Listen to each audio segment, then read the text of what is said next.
տեսեք, ինքը ընտրակաշառքի մասին խոսեցիք, երբ որ ընտրությունից առաջ ընդամենը 2 ամիս առաջ սիրելի քաղաքացիներ, խնդրում եմ ուշադրություն, Մարիամ, դու էլ ուշադիր այս կտորին, ուրեմն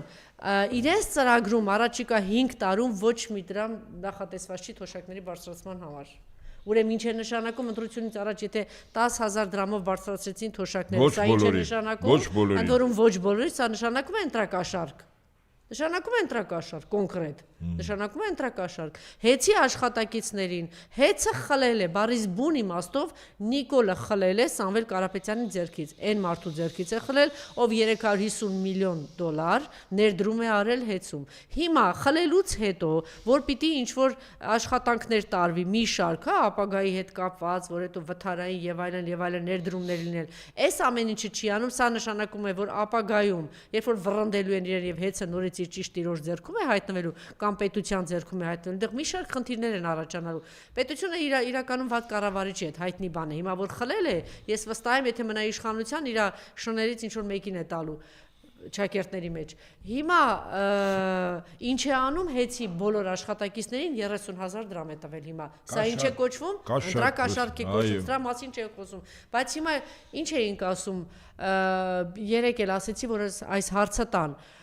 Ուրեմն Ֆրանսիայում այն սիրելի Մակրոնը ում հետ ինչ էր անում։ Քաղաքական սիրով էր զբաղված։ Ում հետ զբաղվում էր քաղաքական սիրով, ուրիշ բան չմտածենք։ Մենք այդպես ասենք, պարոն Ապետյան, չմտածեն, որ մեր մտքով ուրիշ բան անցել, իրանք էլ ուրիշ բան չմտածեն։ Իմ մտքով անցնում է այն ինչ անցնում է։ Ես այդ որակում եմ քաղաքական սեր։ Ուրեմն Ֆրանսիայում նախագահը 20 անգամ շատ աշխատավարձ է ստանում թոշակառուներից։ Իսկ իր նախարարները 6 անգամ շատ աշխատավարձ է ստանում թոշակառուների գումարից։ Հիմա ուշադիր, այս նույն Մակրոնը, չէ՞, ինքը ստանում է 20 անգամ, Նիկոլի ինչքան է շատ ստանում թոշակառուներից 30 անգամ։ Նիկոլի նախարարները ինչքան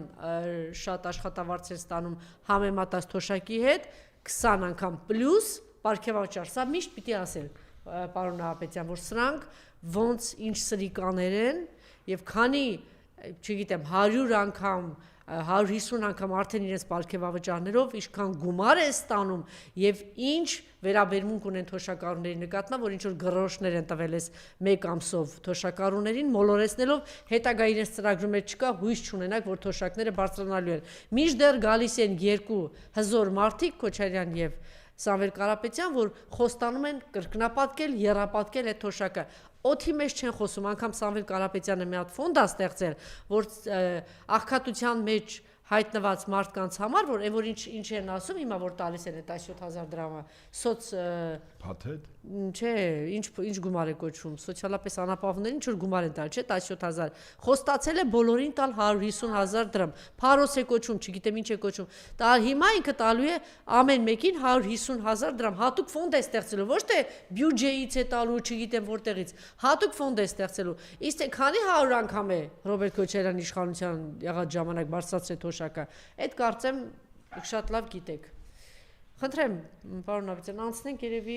սրա հետ կապված, եթե բան ունեք թոշակների եւ կաշառքի հետ կապված։ Ես ընտրությունների հետ կապված ընդհանրապես մի ձևակերպում անեմ, մեր երկրի քաղաքացիները իմանան, որ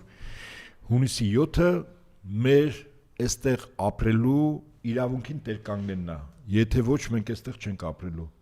Գաղթականի ցուպը լավագույն դեպքում այստեղից դուրս են գալու, որտեղ թուրքական աշխարհը եւ բրիտանա-թուրքական Թուրան պրոյեկտը կայացրել է որոշում։ Այս տարածքը, որպես Հայաստանը թուրքական աշխարհի եւ Թուրանի մեջ խրված է, պիտի հանվի։ Ոչ թե ժողովուրդը տարածքով է դուրս տրվում, այլ ժողովրդին են դուրս տնում։ Տարածքը մնում է իրենց։ Եվ ավելի իրատեսական այդ տարածքի ժամանակավոր տեր կարգում են Ադրբեջանին, որի նախագահ մեր հայրենիքը, այնիքես մասը, ասում է դա իրենց արևմտյան Ադրբեջանն է, հեքիաթ չի ասում, իր բանակը մոտիվացված է, ժողովուրդը մոտիվացված է, շատ երկրներ օժանդակում են Ալիևին, որպեսզի դա կյանքի կոչի։ Հետաբար հունիսի 7-ը մեզ համար Սարդարաբադ է։ Թուրքը այստեղ դառնալու է տեր ու տնօրեն, թե մենք ենք մնալու այստեղ տեր ու տնօրեն։ Իդեպ ես մերթ սրա մասին ասում եմ, եթե ճիշտ ժամանակին գնահատվեր Արցախում Արցախի ռազմաքաղաքական եւ կառավարչական էլիտայի կողմից, որ ինչ արհավիրք է գալիս մինչեւ 20 թվականի, որի մասին պարբերաբար զգուշացնում ենք, կարող է եւ ես չեմ ասում որ 100%-ով, բայց մեծ հավանականություն կար, որ Արցախում այլ իրավիճակ լիներ եւ հայությունը այնտեղ մնար։ Զգուշացնում ենք, որ թուրքական աշխարհը ինչ կարող էին անել, եթե այստեղ դավաճանված էր, որ Ռոբերտ Քոչարյանն էս ֆիլմում էլ ասում այդ պատերազմում մենք հաղթելու էինք։ Ծխված, բան պատերազմներ սա։ Այո, այդ պատերազմում մենք հաղթելու էինք։ Հիմա հետաբար եկեք արձանագրենք, եթե մեր ժողովուրդը, մեր ռազմաքաղաքական էլիտան, նրանք ովքեր որ արած ունեն, ազատագրել են, պաշտպանել են, եթե